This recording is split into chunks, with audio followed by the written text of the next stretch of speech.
Hello and welcome to another episode of Skate Stories. This is episode 178, and I'm your host, Steve Early. We have a fantastic episode for you today. Flying in all the way from Delaware, we have Cort Wahlig.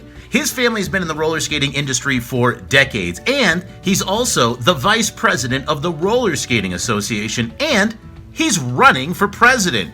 So, we're going to find out all about him and his story and his vision. But first, as always, let's take a look at today's news in the skating world.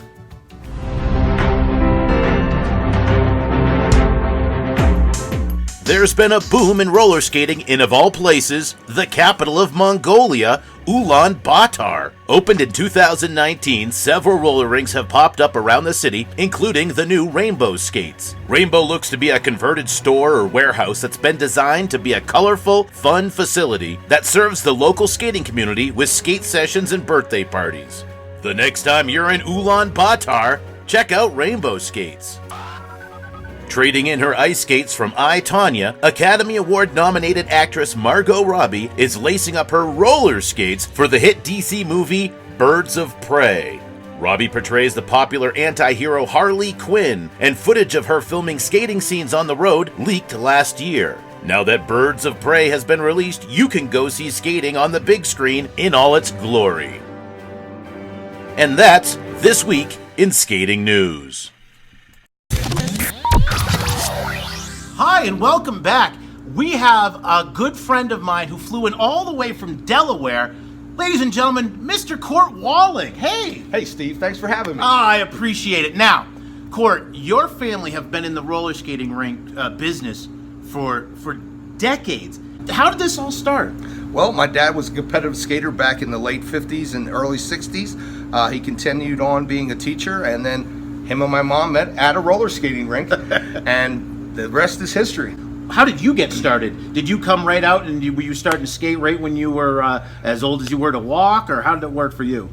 I was 6 years old when I put my first pair of skates on. Oh, okay. So I was a little bit of a late bloomer in that aspect. But from that point on, I competed. I was not a good practicer, but I had some ridiculous talent to be able to pull it off when I needed it to. So. And then how did you get into the rink business? Did you go right from high school where you're working in the rink and then you went right into owning a rink? How did it work? I worked in the rink right up until I left for college. I went to college, and after I graduated, I worked for an engineering company, and then I had 3 restaurants that I partnered with a partner with, and then my parents were looking to retire and happened to give me a call and said, hey, we'd like you to come back and work in the rink. And I couldn't think of anything else I'd rather do. And how long have you been owning your rink?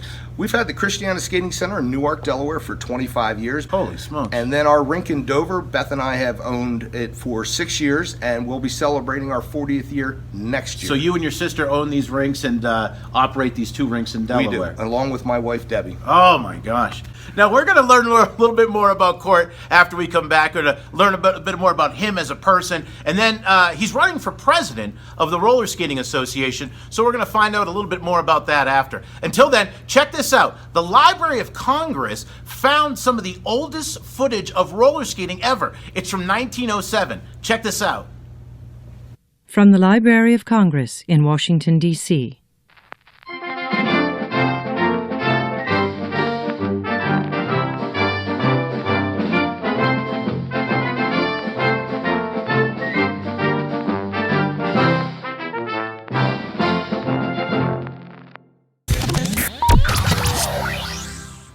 All right, we're back. That was pretty cool. That was the video from the Library of Congress. That was pretty neat. Awesome. Back to 1907. Now, here's something that we always like to call Q&A and skates.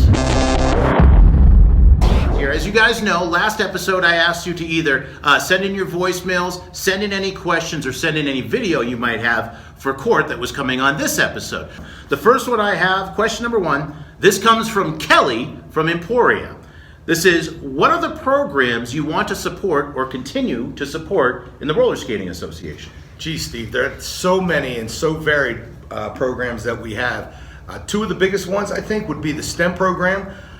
It has really changed the lives of a lot of rink owners. It has certainly affected me and increased my business so much. The Kids Skate Free program, I would like to see expanded. I would like to see every rink participating in it. It has really done a lot for my skating center in promoting sessions that are not that well attended. All right. This is a voicemail. We got a voice question right here, and let's take a listen. Hey, Steve. Hey, Cort. This is Brandon from out in Missouri, and I was wondering what your vision is on the National Marketing Program. All right. Thanks, Brandon. What do you got? Thanks, Brandon. You know, it's been a very big challenge for some of our past presidents to actually get a national marketing program up and running. I'm not saying I'm going to be 100% successful, but I have a plan to utilize some of our programs in the RSA that will actually be able to fund a national program that benefits each and every member. Thank you very much. All right, our next one now, we have another voicemail. I think this one's coming in from San Diego. Let's take a listen. My question is for Cort. Is it true that you're going to compete in the American Speed Skating Championship in June? From a big fan, Andy. All right, Andy wants to know, are you competing in the American Speed Championship? Sometimes, you know, your mouth gets you in trouble. and my mouth has gotten me in trouble, and I have made that commitment. And whereas my training has been a little slow, I still have 151 days until I actually have to compete. So the answer to that is yes.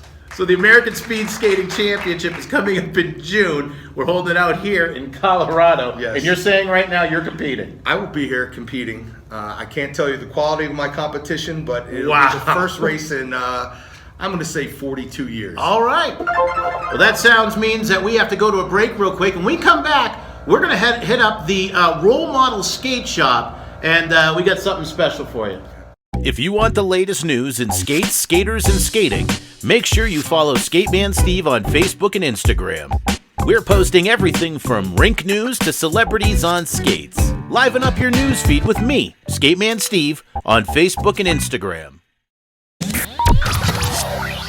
All right, ladies and gentlemen, now we got something we're going to do. I'm going to let you get 30 seconds. You can say anything you want, but take a look at that monitor right there. Now, that's live at one of the rink. That young man right there is Brandon. Now, Hey, Brandon. Brandon doesn't know it yet, but in 30 seconds, if you're not done talking, Brandon is going to get a pie to the face. Absolutely seems fair to me. And in 30 seconds, Brandon gets a pie in his face. Good luck, Got Brandon. it? Thanks, Steve. You know, I've had a passion for this industry for the last 50 years. And being the vice president for the last 4 years has given me a unique opportunity to see exactly what it takes to be president. I've worked close with Jeff Cooey. I served under Bobby Bentley and Tina Robertson when they were presidents, and I saw the hard work and the time that it took. I also have a passion for our members and for this industry and this association, and I would not be doing this job if I didn't think that I could make it different. Oh, that's it! 30 seconds, Cort! Oh my God, Brandon! Poor guy. I am I'm so sorry. I only had like 3 seconds. Well, left. anyways, thank you guys for tuning into this episode of Skate Stories. I'm your host, Steve Early. I can't thank you enough, Cort. Thanks for flying out. We got to learn a little bit more about you and your quest for the presidency. I think it's all good stuff. Thank you. I really, really appreciate you coming out. Now, stay tuned because next episode, we're going to count down the 5 most unique rinks you have to visit before you die. And until then, let's keep rolling.